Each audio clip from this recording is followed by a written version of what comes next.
Bonjour, ici Jeanne-Hélène Turcotte de hypnocoach.ca et voici notre 3e vidéo sur la série du syndrome de l'imposteur. Et aujourd'hui, on va parler des avantages. Quels avantages vous pourriez tirer de changer vos croyances par rapport à votre valeur? Donc, changer finalement vous débarrasser de votre syndrome de l'imposteur.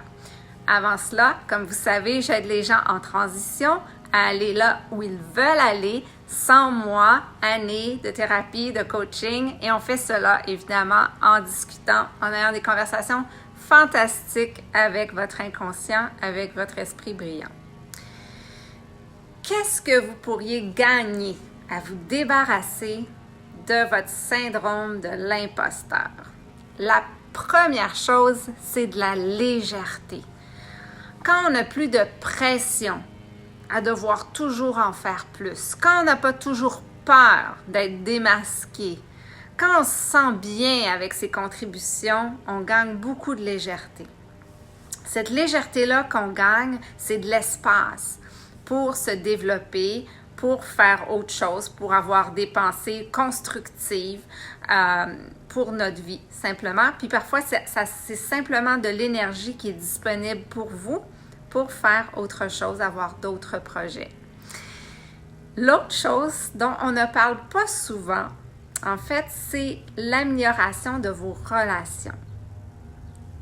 Disons que vous allez voir quelqu'un, un de vos employés, un collègue, un ami, avec un compliment, avec une récompense, avec un cadeau, et que cette personne vous reçoit en vous disant « Non, non, non, je ne mérite pas ce cadeau-là, je ne mérite pas ce compliment-là, je ne mérite pas cette promotion, je ne mérite pas ce boni. Non, non, non, je ne le mérite pas. C'était pas si difficile, etc., etc., etc. » Donc, vous êtes en train finalement de rejeter la personne qui est devant vous et en train de lui dire que c'est pas évaluer les gens, qu'ils se sont trompés, etc. Vous imaginez quand vous êtes dans cette situation-là, ça bâtit pas le même fluide, le même genre de relation que quand la personne vous dit « Ah bien merci, ouais, j'ai vraiment bien aimé ma contribution dans ce projet-là. Ah ben merci, je suis contente que tu apprécies, ça me fait plaisir que tu apprécies, ça me fait plaisir de faire ce travail-là pour toi, mais je suis contente de voir que tu l'apprécies. Tant mieux si ça t'a aidé. Peu importe. On est en train de bâtir un différent niveau de relation avec la personne. Donc, au lieu de passer son temps à être dans le refus, on est dans l'acceptation et on continue à bâtir un capital, en fait, qu'on est capable par la suite et de redonner aux autres et de profiter pour soi-même. Donc, je vous dirais ces deux aspects, le sommeil également, parce que quand on laisse aller justement de la pression, des inquiétudes, des peurs, des insécurités qui sont toutes à la base finalement du syndrome de l'imposteur, bien on gagne en sommeil, en légèreté, en bien-être, etc. Donc, et en meilleure relation. Donc, c'est à première vue ce que vous avez à gagner. C'est quand même pas rien. C'est quand même intéressant ce qu'il y a à gagner. Vous pouvez me dire, oui, OK, maintenant, Jeanne-Hélène, comment on fait ça? Là, vous savez que je vais vous dire, bien, ouais, on fait ça en ayant des belles discussions avec votre esprit brillant. Les discussions que vous pouvez avoir avec vous-même commencent par identifier quelles sont vos pensées.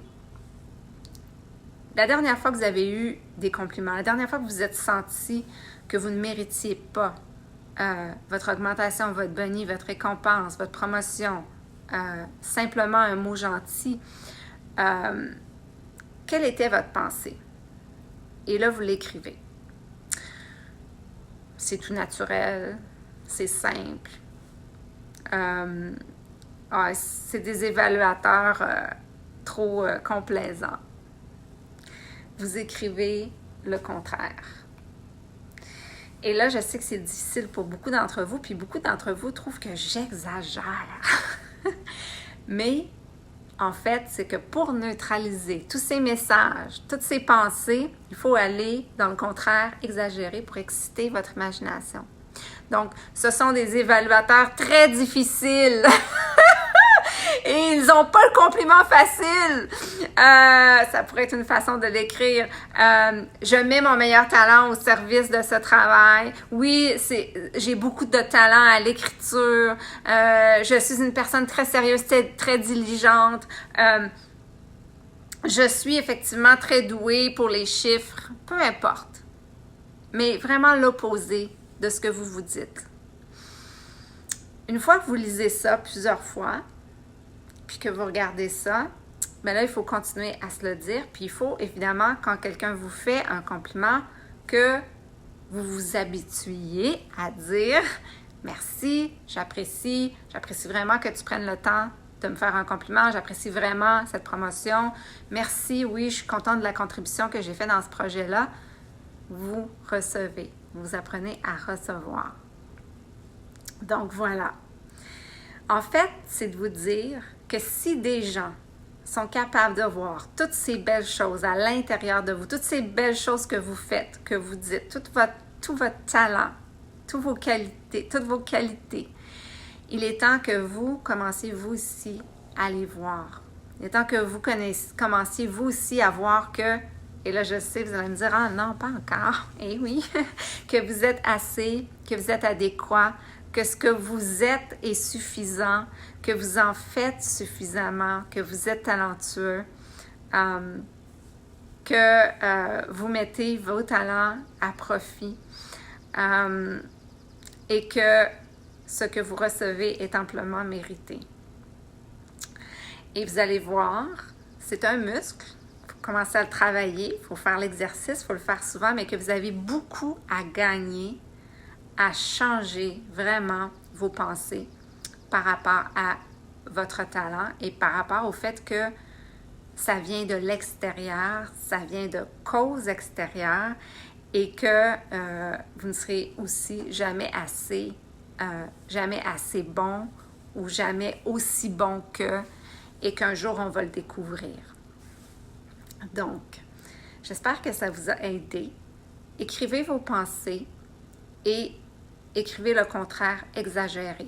Toujours exagéré. Et là, je sais, il y en a qui me l'ont dit, ben voyons, moi, Janilène, j'arriverai pas au travail pour dire merci, merci, merci.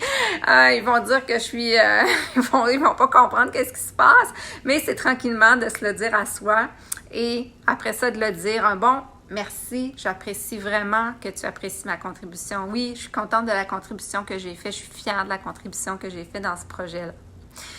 Voilà. Donc, vous avez tout avantage à laisser aller ce syndrome de l'imposteur qui met un poids inutile dans votre vie. On le sait que l'utilité, ça peut être de vous empêcher d'avancer, de faire des moves audacieux, ça peut être de vous empêcher aussi d'aller vers quelque chose que vous aimez, vous avez vraiment envie d'aller, mais vous avez des peurs, des craintes, et qui sont effectivement normales dans une situation comme ça, mais dont vous pouvez absolument vous débarrasser. Donc voilà, Janilène Turcotte, hypnocoach.ca. Si vous avez un syndrome de l'imposteur tenace, j'offre 30 minutes gratuites et nous pouvons discuter ensemble et voir est-ce que ma méthode vous convient, est-ce qu'elle peut vous aider. Janilène Turcotte, hypnocoach.ca.